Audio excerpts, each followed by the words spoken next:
میرے نبی نے فرمایا مجلس میں بیٹھے ہوئے مسجد میں، کہا کہ یہ جو دروازہ ہے نا اس سے ایک جنتی آنے والا ہے۔ تو لوگوں نے دیکھا ایک مدینے کے مقامی آدمی ذرا بوڑھے، وہ مسجد میں اندر آئے، داڑھی میں وضو کا پانی، ہاتھ میں جوتا، نماز میں شریک ہو گئے۔ اگلے دن آپ کی محفل تھی تو آپ نے فرمایا یہ جو سامنے دروازہ ہے اس سے ایک جنتی آ رہا ہے۔ تو سیم وہی آدمی اسی حالت میں انٹر ہوئے۔ اگلے دن ہوا تو آپ نے کہا اس دروازے سے جنتی آنے والا ہے۔ ٹھیک وہی آدمی اسی حالت میں انٹر۔ اس مجمع میں ایک صحابی بیٹھے ہیں، ان کا نام ہے عبداللہ بن عمرو۔ یہ 1,24,000 صحابہ میں ان کی ایک اسپیشلٹی ہے کہ یہ سب سے زیادہ عبادت کرتے تھے، سب سے اتنی عبادت کسی نے نہیں کی۔ ساری رات نفل پڑھتے تھے، سارے دن کا روزہ رکھتے تھے، اور دن رات میں ایک قرآن ختم کرتے تھے۔ کوئی ہمارے جیسا اول تو کر نہیں سکتا، کرے گا تو چوتھے دن پاگل ہو جائے گا، دماغ خشک ہو جائے گا، اور انہوں نے نبھا کے دکھایا۔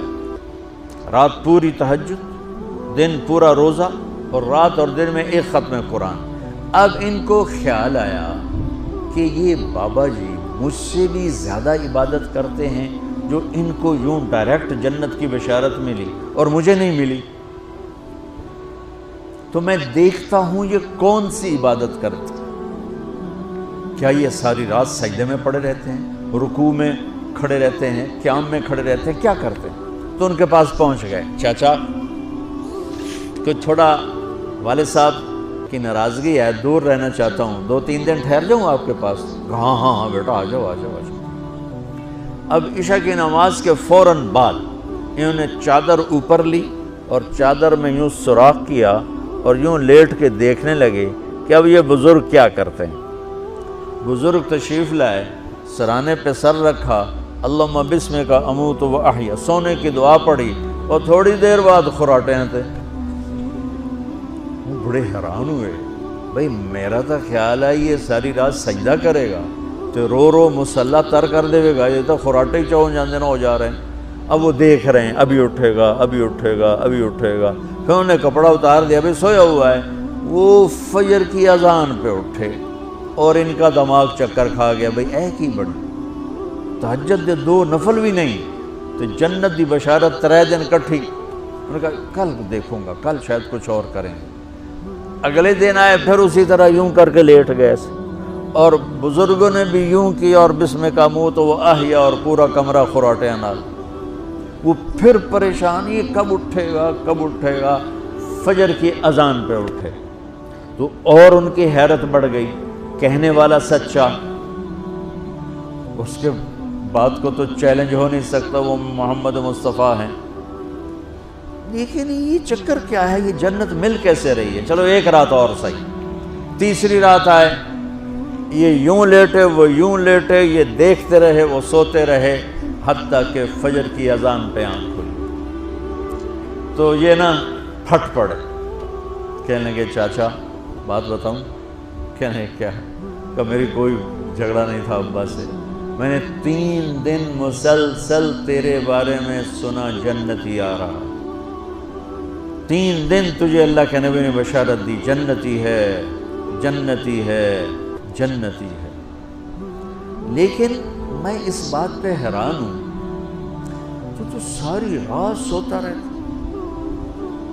اس زمانے میں منافق بھی تہجد نہیں چھوڑتے تھے، فرض نماز تو فرض نماز ہے، منافق بھی تہجد نہیں چھوڑتے تھے۔ تو کہنے لگے کیا کرتے ہو؟ ساری رات تو سوتے گزار دیتے ہو، کیا کرتے ہو؟ کہنے لگے بھتیجے جو تو نے دیکھا ہے یہی کرتا ہوں۔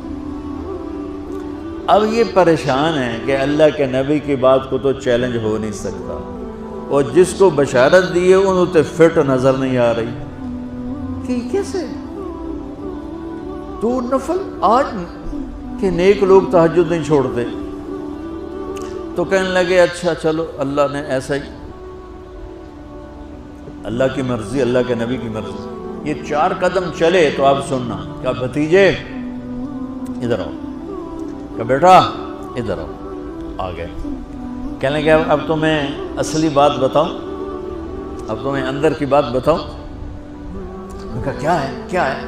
اب وہ تیار ہو گئے کہ یہ کہیں گے میں 3 دن بیمار تھا اس لیے میں اٹھ نہیں سکا، ورنہ میں تو ساری رات سجدے میں گزارتا ہوں، میں تو ساری رات روتے روتے گزارتا ہوں، تو 3 دن میں بیمار تھا، میرے پیٹ میں درد تھا، میرے سر میں درد تھا، تو میں اٹھ نہیں سکا، ورنہ تو دیکھتا تو حیران ہو جاتا میری رات کیسے ہوتی۔ لہذا ہاں جی جی جی، تو وہ کہنے لگے مجھے دیکھو، یہاں ہاتھ رکھا، کہ یہ جو دل ہے نا، دل اس میں دنیا کی کسی انسان کی نفرت نہیں ہے، اور جب اللہ کسی کو کوئی رزق دیتا ہے تو مجھے کبھی حسد نہیں ہوا، مجھے خوشی ہوتی ہے۔ چاچا اب سمجھ میں آ گیا، یہی ہے جو آپ کا سینہ اللہ نے پاک کر دیا ہے، اس پر آپ کو جنت ملی ہے۔ یہ صرف تہجد نفلاں تے انج سوکھی نہیں لبدی، یہ جو آپ کا سینہ پاک ہے۔ اب پہلی حدیث کے ساتھ جوڑو، میرے نبی نے فرمایا، میرے بیٹے انس، میری ایک عظیم الشان سنت ہے کہ اپنے دل کو دنیا کے انسانوں سے، میرے بچوں سنو، یہ نہیں فرمایا مسلمانوں سے دل صاف رکھ، فرمایا پوری دنیا کے انسانوں سے دل صاف رکھو۔